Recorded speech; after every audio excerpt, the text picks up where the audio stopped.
Good evening, everyone. This is Sheryl Moore, and I know I look a lot different. It's been a long time since you've seen from me, since I've done any videos or written any articles or done any keynote speaking, and I want for you all to know why that is. So if you'll bear with me for a moment, I'd really like to read something to you. This is the book entitled The Short, Sweet Life of A.J. Betts.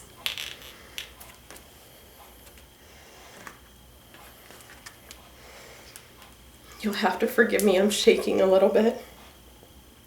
Alexander Maurice Betts Jr. was born January 24th, 1997. He was due the 25th, but I went into labor with little Alexander, known as AJ, the evening of January 23rd at 11:15 p.m.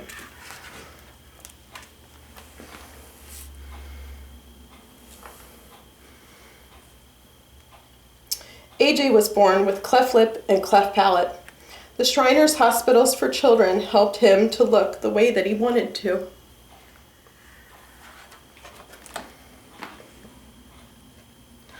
Although AJ didn't feel confident in his smile until he had gone through 16 surgeries for his cleft, it's hard to find a photo without him smiling. He was the kindest human being that we have ever known.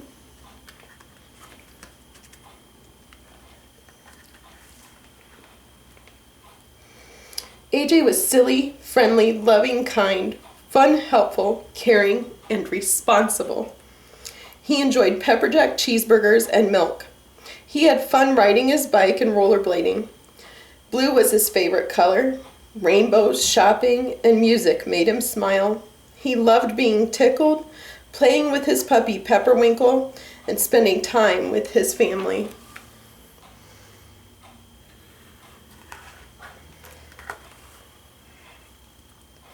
AJ enjoyed watching cartoons, playing video games, and drawing anime. He played baseball and was in Taekwondo. He was a happy boy.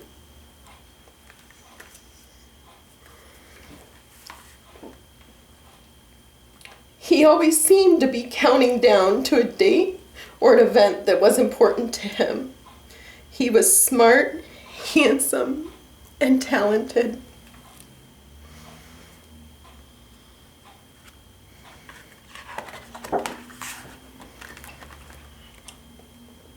AJ was always trying to make others smile and putting others first.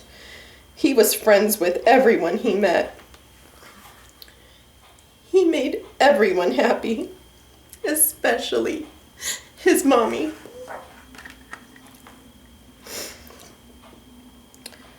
No matter how bad of a day you were having, AJ always made you feel better with a kiss, a hug, a smile, and words of encouragement.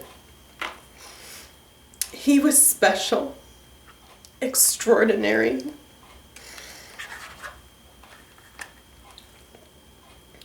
AJ fiercely defended others and stood up for his beliefs, no matter how unpopular.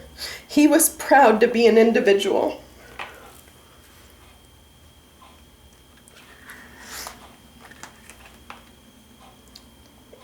When AJ began high school, he became more confident.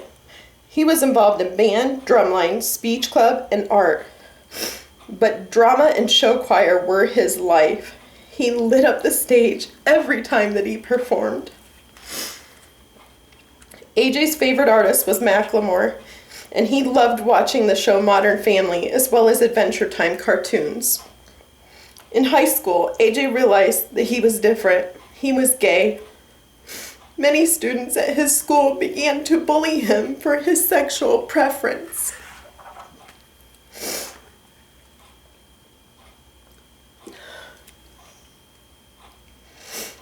AJ's closest group of friends felt like a family to him, though. They helped him to finally feel handsome, confident, and happy for the first time in his life. It was wonderful to finally see AJ love himself. He dyed his hair blue, dressed up for school every day, and wore bow ties, funny socks, and silly glasses. He had never looked so beautiful. He was fabulous. AJ's smile got so big that you could finally see his teeth through his grin. He became independent, got a job at Menards, and would drive his sisters around Des Moines in his VW Bug to go shopping. He was excited to graduate, go to college for art, and to eventually star on Broadway. But AJ gave up. He couldn't take the bullying any longer. He took his own life. And now our hearts are broken.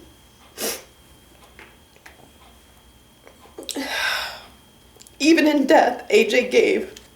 He saved 6 people's lives through his choice to be an organ donor. Goodbye, AJ Betts. We love you and pray for you every day. We look forward to being reunited with you in heaven.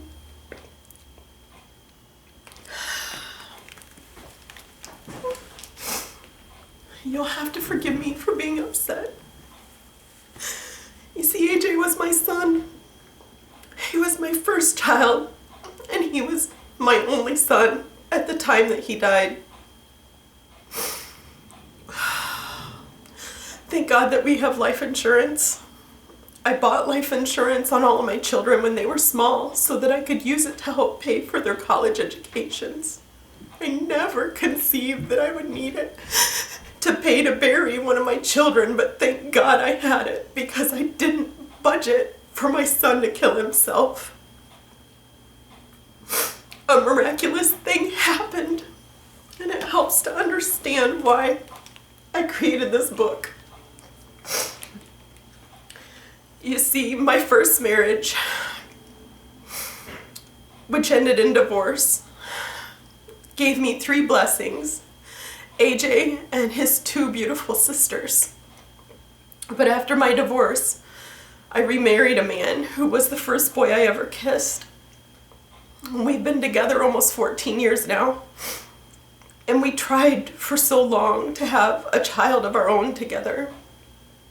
For over a decade we tried to conceive, but we lost a lot of babies. All of our in vitro efforts failed. We spent almost $70,000 on trying to have a child together, and finally the emotional and financial strain just got to the point where we didn't want to try anymore. About 3 years before AJ passed away, we realized that we had 3 teenagers at home, and we were almost to the point where we were going to be empty nesters, and it seemed silly to start over with a little baby. So we quit trying. 2 days after I buried my son, I found out that I was pregnant.